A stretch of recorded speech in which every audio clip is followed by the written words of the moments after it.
Welcome to Angry Appliance Repair Person. For the record, you're looking at him. So, this presentation is going to be about ovens. In the 30 plus years that I have been in the business, I have had a lot of homeowners that one of their major complaints is that the oven does not bake.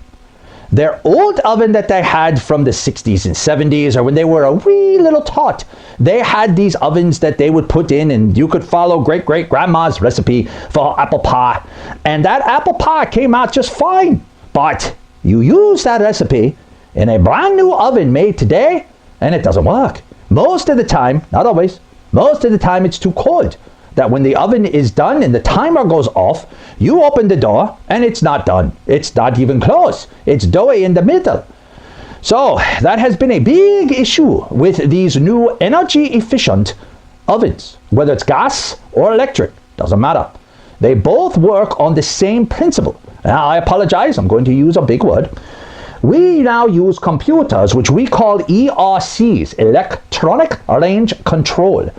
When we were wee little tots, we used to use knobs. And the knob would just control the thermostat, and the temperature would go up and down the way the thermostat would work. Very simple. The electronic ones are not as simple in the way they work, but they are very, very efficient. I have found that when I would check a temperature for a homeowner that felt it was wrong, it was never wrong. It was always correct. I never had a problem where I had to replace one of these ERCs or a sensor because the oven temperature was wrong. Normally it is not wrong. Normally the only problem is the homeowner doesn't understand that when they were a wee little tot and they were using the dials, it's a different thing than it is with the electronic range control. So the biggest tip that I would tell a homeowner is time. You need to give the oven time. The ovens have preheat beeps. We are used to those. You turn your oven on to 350, it rises up to 350. Some of them have a display, some do not. And then it beeps at you, says, hey, I'm at 350. Well, guess what? It is not at 350. It's usually about 100 degrees too cold when that happens. That beep is a timer. That beep is not temperature. So the timer goes off when the oven is hot. That's it. Not telling you it's 350 or 375. It is just telling you I'm hot. So since it's just telling you that I'm hot and that's it, it is actually not accurate. If you leave the oven on longer, it will get accurate because it has to heat the whole cell of the oven from the bottom to the top. And if you have an electric one at home, you open your door, you look on the bottom, you will not see an element. If you have a gas one at home, yes, you open the door and you do not see the burner, of course. The burner is under the bottom. But in today's world, we make the ovens bigger. So to make it bigger, we need to put that element under the bottom. So when you open the door, you don't see it. When you were a wee little tot, you'd open the door and you'd see the element on the bottom. The element being right in the liner actually made it heat quicker. But now we have to heat the liner, then heat the air in the oven to make it go to temperature.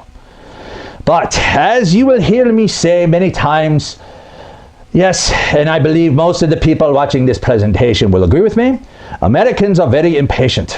We need things right now, right now, right now. So because we need it right now, the companies, they will actually only heat that oven up, not to temperature. So this is what we're told. If you turn on your oven, that timer, let's say 350 for this conversation, you will heat it up to 350 degrees. And that timer will go off in somewhere in the 12, 13, 14 minutes. But if you actually put a thermometer in there, which we'll get to that in a minute, the thermometer will show it is not 350, and that thermometer is correct. It is not 350 in there. So, but if you are going to make a frozen pizza, if you are going to make something that is pre-made in a box, most of the time it's fine. You can take that frozen pizza, you can stick it in the oven, you can put it for 18 minutes or whatever it is, and you will eventually get it to work correctly. And it will be fine in that 18 minutes. But if you make that pizza If you assemble that pizza from fresh ingredients, do not do that. The rule of thumb normally is 30 minutes. So, for example, you turn your oven on at 9 o'clock in the morning. Don't open the door to put anything in until 9:30. Ignore the beep. Pretend the beep is not there. Just forget about it. And that way, with leaving 30 minutes for the oven to be able to heat the temperature, it will get there. They are very, very accurate, believe it or not. Those computers rarely ever waver. So it is a very accurate thing, but it needs time. It has to heat the cell of the oven before it can get to that 350, 375, 400. And that will take at least 30 minutes. So if you are making a frozen pizza, or you have a bunch of wee little tots sitting around the dinner table and they're banging their fists on the table, we want to eat, we want to eat. So if that's true, you can get out a bag of frozen chicken nuggets, wait for the beep, stick them in there, follow the instructions on the back, and they'll probably be fine. But if you are making something from scratch, fresh ingredients that you bought at the store and brought them home to your house, and you want to put them together and make something, you've got to give it time. So the longer you leave the oven on, the more accurate the oven will be. So give it 30 minutes. Ignore the beep. Pretend it is not there. Forget it. Just ignore it. If you turn it on at 9 o'clock in the morning, don't put anything in until 9:30. The longer the oven is on, the more accurate the oven will get. It is that simple. If it is pre-made, go ahead, put it in when the beep is on. But if it is not pre-made, if you are making it from scratch, please wait. Now, oven thermometers. A lot of homeowners get very confused about an oven thermometer. I have no problem with those little oven thermometers you buy in the hardware store. No problem at all. You just make sure you hang it. Do not let it sit on the rack. It has a little hook on it most of the time. Hang it by the hook. Let it dangle. When you use one of those and you look at that, it will take at least 30 minutes till that little needle comes up and gets to 350. That's true. The big problem that people get confused about is that when you do this and you open the door and you put the food in and you shut the door, now that temperature is going to drop on that thermometer. That food is cold.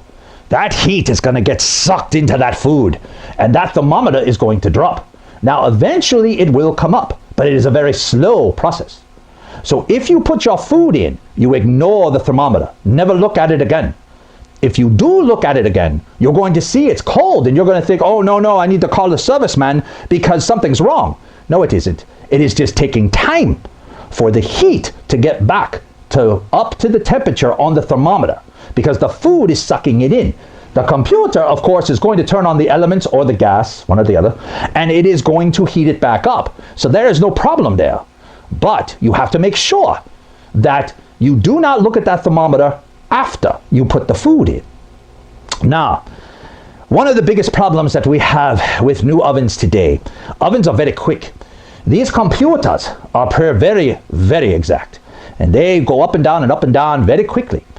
Opening the door actually will change how the oven performs. They give you nice oven glasses. Now, those oven door glasses are not there just to look pretty. They are there for a reason. You should turn the oven light on and look through the glass to make sure your food is done. Do not open the door and poke at it to see if it's finished. That's not good. You want to actually just look at it and judge as best as you can. Because once you open that door, depending on where the computer is cycling the heat, it will actually create the heat to escape, and it may throw off your times. Do the best job you can in understanding that the longer that door stays closed, the better it will heat. So try not to open the door to check your food. Judge it by appearance. What's that, smartest man in the house? Yes. I understand. I'm getting to the tinfoil. God, you're impatient sometimes. So the next thing is the tinfoil, which he did not want me to forget. Tinfoil is our enemy. Tinfoil is not good a lot of times for food because tinfoil reflects heat. So the people that put the tinfoil on the rack to try to stop spills, don't do that. Even worse, putting tin foil on the bottom of the oven. That's even worse, because if you put tin foil on the bottom of the oven, you'll never get it off, because that gets so hot that will actually cook the tin foil to the bottom. I can't tell you how many homeowners called me on a service call because they couldn't get the tin foil off. They expect me to do some fancy something and be able to get it off, and there's nothing I can do. It is there forever. Sorry folks, that's the way it is. Don't ever put tin foil on the bottom of the oven. And try not to use tin foil at all. Now, if you use tin foil to put on the bottom of a cookie sheet and put something on top, I don't have a problem with that. If you cover it in tin foil, that's fine. Just make sure you understand that the tin foil slows the process down. And maybe that's what you want, depending on what you're cooking or baking. But make sure you understand that tin foil is really not recommended by any company to use in the oven with food. And definitely don't use it to catch spills. Don't do that, because that can really mess things up. And also, try not to use those mats. I know I've seen them in stores where they're supposed to be good to a certain temperature. Well, if you put that mat on the bottom of the oven, because there's no element there anymore, you're going to melt it down there. I have seen it. Don't use it. Just, if you get a spill, I'm sorry, it's called elbow grease, wipe it up. That's the way it works. The sooner you wipe it up, the easier it is to clean it. Don't be lazy. Just wipe it up. Everybody spills every once in a while. That's the way it is.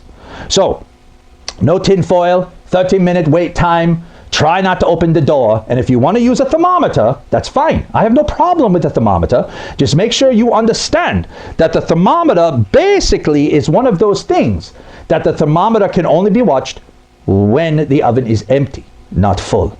So, the brand of oven doesn't matter. Most of the time, the age of the oven doesn't matter. As long as it's got the computer control, you want to give it at least 30 minutes, ignore the beep, before you put the food in. And you will find the results coming out much better. As an example, I made I guess I'm going to call it a homemade pizza, but I'm not a very good cook. I made this homemade pizza, and it took me a couple tries until I finally got the timing down that I needed to do with the pizza. But now that I know what it is, I preheat the oven for 30 minutes at 400 degrees. I put the pizza in for 18 minutes. 3 or 4 years later, it still comes out the same. If you can figure out the timing, it will be the same every time. It's that simple. Last, if you think your oven temperature is off, most manufacturers give you an oven temperature adjustment. Now, they don't call it that. In your use and care guide, they call it an offset. You can change the offset in the temperatures, usually 35 degrees plus or minus. The warranty will not pay for that. Do not call a serviceman to come out and do it for you. You'll have to pay him. What you want to do is read your manual, and it will say how to set the temperature offset. I can almost guarantee you, you don't need to do that. It will be fine. But if you want to try, you can go push a few buttons, and you can change the temperature by making it hotter in the oven or colder in the oven, usually about 30 or 35 degrees if you want to try. Look in your use and care guide and it will tell you. So keep that in mind if you want to try. But my experience, I have not had any problems with oven temperatures on newer oven products. Gas, wall oven, freestanding electric range, they've all been the same to me. They've all worked good as long as you preheat for a good 30 minutes before you put the food in. Now, it's this senile thought each week I have, a billion or not, is going to be on the economy. Hey, I caught it. It is going to be on the economy. The economy, there are lots of people that make lots of money to try to tell you what the economy is about. Well, you're not paying to watch me. You do not have to think that my senile thought here is of any use to you, but I'm going to tell you what I think about the economy. I think that the economy is based on 3 things. Luxury. We buy items for luxury. We buy items because we are buying them because there's something that that item gives us. A range that hooks up to the internet. A refrigerator that has a dispenser in the door. We want those luxuries. When we were wee little tots and our parents were buying appliances, we didn't have those luxuries. What, you had to pick from Harvest Wheat or Avocado Green refrigerator? That's it. It was the same refrigerator. It's just, what color do you want? Do you want wheat or you want Avocado Green? Nowadays, appliances are basically built the same. The Department of Energy tells us that we have to have the appliances built with saving water, power, and gas. The brand these days makes no difference. They all have to follow those guidelines whether they want to or not. So, because all the appliances are basically the same, the only way that the manufacturers can make a difference and get your attention is with the luxuries that the appliance gives you. So the good news is you buy that appliance because your money goes into luxury. Your money does not go into dependability, reliability, or longevity. It does not, which makes people very upset. That when I come out in 8 years and say, oh ma'am, your refrigerator is out of gas. You have no more R134A in your refrigerator. I'm sorry, it's time for a new one. And then I get the big sob story because it's only 8 years old. And they say to me, well, when I was a wee little tot, my mother got 30 years out of that refrigerator. Well, I'm sorry, we save energy now. So appliances do not like to save energy. They want to run. They want to use a lot of power. Try running a marathon when your stomach is empty. You're not going to go very far. So this is the same way. These appliances need to run on less power, water, and gas. And that creates a problem.